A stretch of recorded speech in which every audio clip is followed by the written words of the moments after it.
You know, the thing about it is overall Denver is a great city, but when we're constantly helping clients out when they're purchasing or selling in the Denver metro area, there are some things that we kind of run into that we really want to kind of go over. Yeah, and today we're going to kind of hone in on 5 things or the worst things that we think about living in Denver, Colorado, but we're going to go from it at a different perspective, and that's from the broker's perspective. All right, let's go.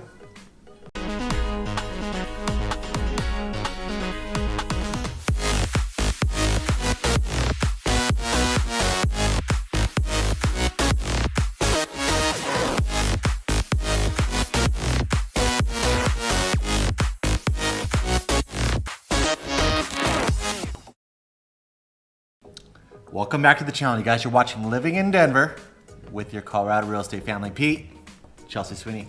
Yeah, and if you're new to our channel, please give us a thumbs up. Obviously, you're interested about Denver, and we cover Denver and all the surrounding areas, including Fort Collins, on a new series on Saturday. So give us a thumbs up, hit that subscribe button and the notification bell so that you guys get notified every single time a new video gets released. Yeah, guys, and of course, we're going to pop our number in right down below right there.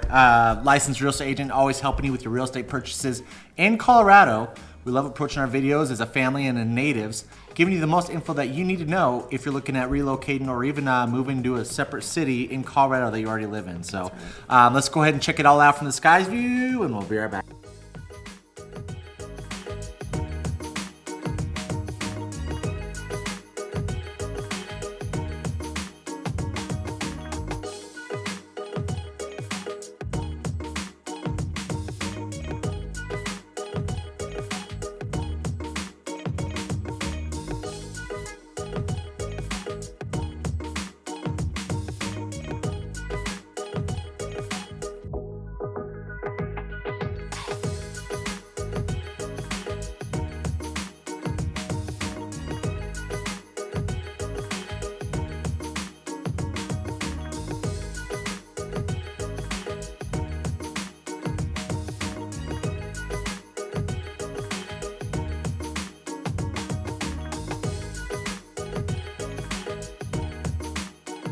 Yes, so this is really important because when we're constantly helping our clients out, there are different things that we kind of run into, right? And there's usually a few of them that are constantly showing back up. And that's what we really want to share with you guys. What are we seeing out there that's kind of a problem or worse things about what you might not like about the Denver metro area? Now, to reiterate, we're doing the Denver metro area. We're really not talking about the Denver proper.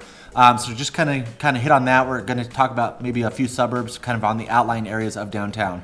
So what's the first one that we're going to kind of talk about? So especially this last year when we kind of started to see a huge increase in our market and like not as much inventory and things like that, we started to see a big increase in competition. Yeah. And then really leading that into bidding wars. So talk a little bit about that. Yeah, well, I mean, bidding wars have been happening in Colorado since, True. I'd say 2014 is when it really started to pick up a lot. And it's weird because there's no same bidding war. Every year it's always been kind of different. And so there's always been different tactics, different tricks to kind of, get around them and such. But that's something that you're really going to be running into in the Denver metro area. Listen, Denver is crazy hot. Yeah. With that, you have a ton of buyers who want the same property. So you're constantly having to do those bidding wars, and with that, you're doing maybe appraisal gaps. You're having to come in and waive your inspections, all the different things that you don't want to do when you're purchasing a house. But if you want that house, if you fall in love with that house, then there's certain ways you can kind of approach that. But it definitely is one of those things that isn't that great about Denver right now. Well, and the good thing too, and I'm not going to just spiel on having a broker, but keeping up with the market and understanding what is powerful in the market is really important because, we did have a couple clients who they had to have a contingency. So how are we going to make that offer stand out above the rest, knowing that the contingency could be like a downfall for this? So it's really important to have somebody local here, knowing what the market's doing so that when you are in that bidding war, you're putting forward your best offer and something that's going to put you kind of in competition with the rest. So it's really important to understand those things, and you can really only do that as a local and somebody who is embedded in the market. So. Yeah. I mean, like I said, of course, it's not ideal. Like I said, it's just one of those things that sucks. But if you want a house, there's certain things you've got to do. The market, we'll see what happens this next year, whether it softens a little bit. Yeah. Obviously, I don't have a crystal ball. I can't predict that. If it's anything like it's been these last few years, Typically around February, March is when it picks back up. But we'll find out. Interest rates are supposed to be going up, so we'll see what that does to the market as well too. But right now, like I said, it's just kind of when you're going in to bid on a house, there's a good chance that you're going to be competing against other buyers, which sucks. Well, and I think what's important to talk about how, like, as brokers, like, you've got to be honest with your buyers, you know, and set up nice expectations, and that way, you know, it makes it a little easier if you are having to put multiple offers in on several houses, because it's an emotional thing buying a house. You know, this is the place that you make all your memories, and like everybody knows, like, I call our house our sanctuary. Like, I love spending money on our house because it's where we have Christmas and our memories and things like that. So it's a really emotional buy sometimes.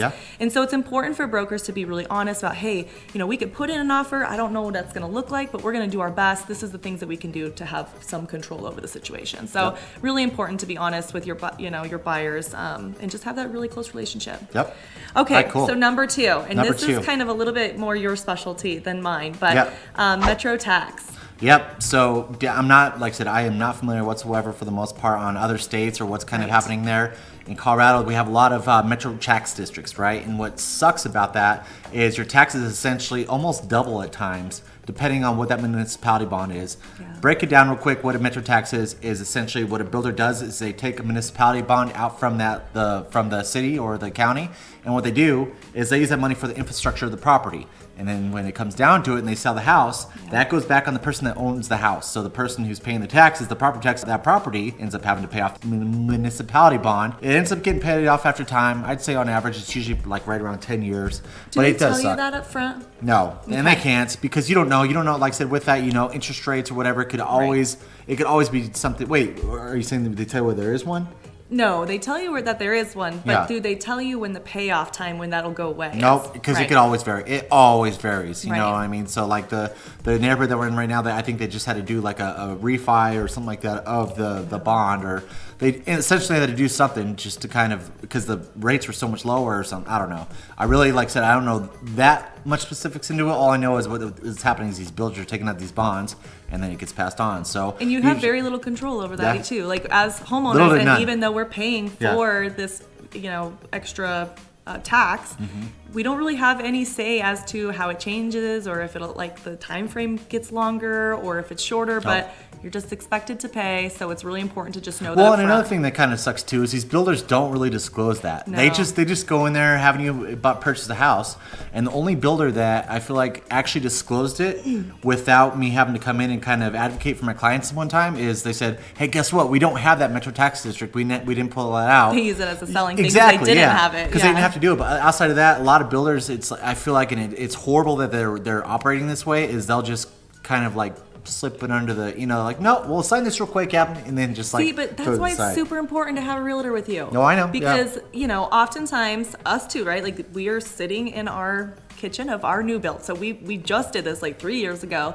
And if you don't have somebody there to represent you, and oftentimes they'll say, oh, use our real estate agent and stuff, but there's not that non-biased like side of being able, like, okay, what about this? What about this? What about this? And it's really easy to get caught up in the really pretty things. I mean, you're absolutely just completely engulfed in getting a brand new house for yourself and like picking out all the things that there are some important things in there that you might miss if you don't have somebody that knows that. Yep. So exactly. Really important to have a real estate agent, and maybe not even the one that represents them, because it's nice to have a non-biased, non-connected agent. So. Okay, so that kind of leads us into the third thing, and the third worst thing that we think about living in Denver, Colorado is the tax increases. Yeah, and so these last few elections, I swear, every single tax increase that came across the ballot got voted yes, and those are going to really start hitting hard. Like, Denver's always had kind of lower taxes, and now that we're kind of getting all these tax increases, it's going to start hitting home a little bit for people. I understand, you know, that there's certain things that we like to do for our schools and such, but when you start increasing taxes so much, it's going to start really you're going to have to, so really educating yourself on what the tax increases are actually going towards, and really how that's going to affect you living in Denver as far as the cost is really important. Yeah. And so another thing too, like I said, we if you had watched our one video, Is It Worth It for Denver, we talked about the occupancy thing that they were trying to pass.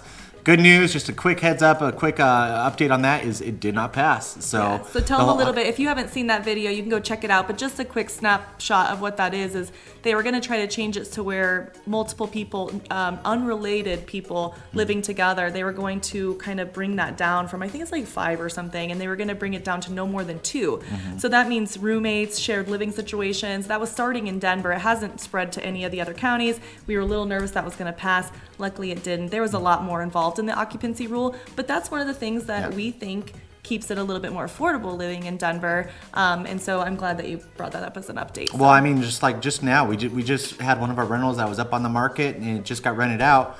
It was, what was it? I think 3 families. Or 3 families. Yeah, 3 families. And it's like, it's unfortunate, the times right now, it's like the brand is as high as it is really that we're having to do that. But don't mean to get too much off topic, but just something we kind of wanted to reiterate on because we did talk about that, discuss about the occupancy that might have affected a few of you out there. So really want to head on that. All right, cool. The 4th one, right? Yes, fourth one. 4th one, we're going to be talking about the climate or the altitude in general. If you're coming from sea level, guys, and you're used to that humidity, you're used to, not being so super high in elevation, guess what? You're going to have a huge shock coming into Denver because our altitude and our climate, it's a big deal here. I'm like, so we joke about it all the time. We're talking about the chapstick, we're talking about the lotion and all that stuff. High altitude at the same time too, though. It's like, guess what? You can't run as fast or far as you think you could on sea level, right?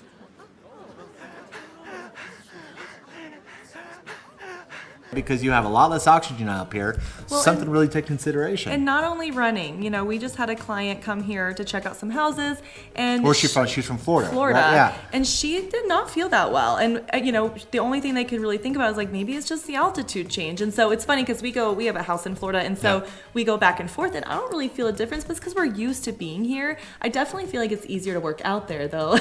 Oh yeah, of course. But other than that, like once you're used to it, you're used to it. But a lot of people have a hard time. We actually, and now that I think about it, she wasn't the only one. We've had a few clients who you've kind of called through from, it seems like it's funny, from the East Coast. Yeah. And you come out here and you feel some kind of a sickness. I don't know if it's just altitude sickness or what, but we've seen it happen a few times with a few of you guys reaching out and wanting to purchase houses in Colorado, and just something that you really need to consider because that's a huge thing, and so it might be something where it's like, I'd love to move to Denver. Maybe come here for a week and make sure it's something that's going to go away. It's just a temporary type thing. But that climate and altitude could really get you. Yeah, especially if you're older and you do have oxygen or any kind of respiratory thing anyways, it's going to be even harder. So, and then that's just Denver. I mean, imagine what it's like in our mountains. So definitely something to consider. You're going up doing the slopes and all that stuff. I mean, it only gets worse, So Yeah, for sure. All right, cool. Okay, so number 5. Number 5, and this one we're kind of... This one's interesting. It is interesting. So I think one of the worst things about Denver is figuring out where the heck you're going to live, right?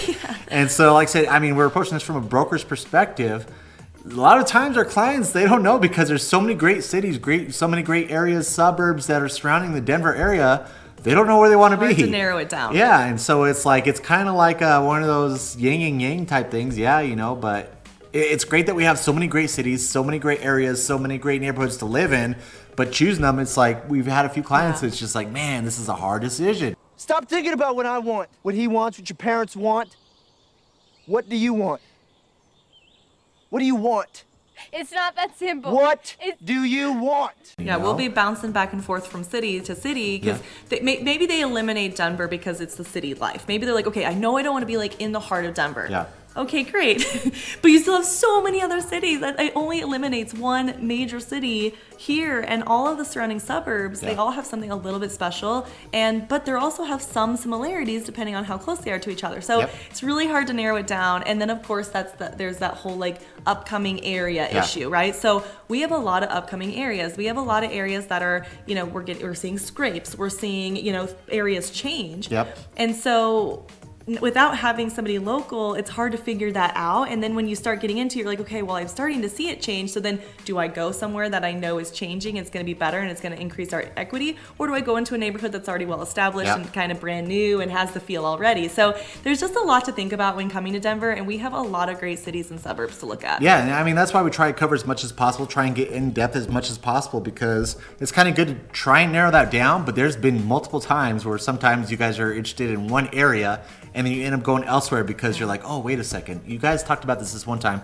Let me just go check it out, get some eyes on it. Oh, I love this area more, you know? Well, we just had that. You know, we obviously, if you've been following us, you know that we live in Thornton. So, but some people had reached out to us saying like, oh yeah, I want to look at Thornton. But then they started telling us all the things that they were looking for. And actually Thornton probably wasn't the best area for them because we didn't have half the things they were looking for.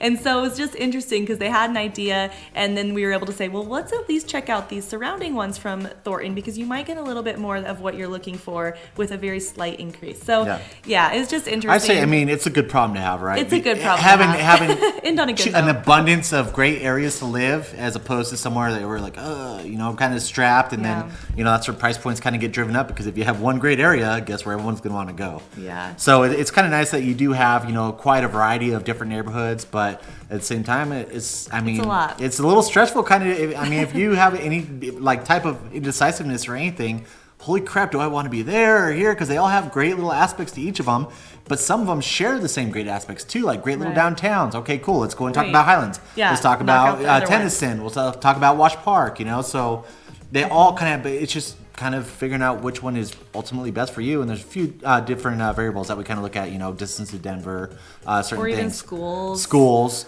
Yeah, schools. Yeah. Some people choose not to be as close to something to have a better school system. So there's just a lot, and this is a good thing to end on. And this, we were talking about it. We're like, is it really a bad thing? We're like, yeah, it is. Like a lot of our clients will struggle with figuring out which city they want to live in. Yeah. However, what a great problem to have. So we're like, we'll end it on that one, which is really fun. Yep. Because, you know, we do cover all the surrounding cities. So if you are looking at certain cities and you're doing the contrast game, it's good to be able to go and see first view, even if you're coming from out of state, what these look like, what the pros and cons are of each of them. And if there's certain titles or things that you want us to cover, please just let us know. Yeah, guys, do not hesitate in reaching out. Like I said, we love kind of getting on the phone, a Zoom call with you guys, going to sit down and have coffee. It's awesome, really kind of getting sitting down and getting to know you a little bit. So do not hesitate whatsoever. Throw us a text. That number that's going to pop up down below right now. Like I said, seriously, you could text, call that, and you're going to get us personally. You're not going to get some crazy operator or some crap like that. So thank you so much, guys. We love this. We are so just, I mean, grateful for this channel and for you guys.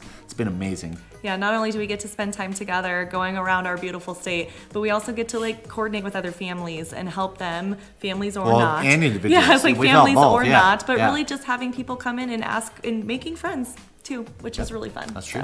All right, thank you guys. Until next time, we love you. Bye. Bye.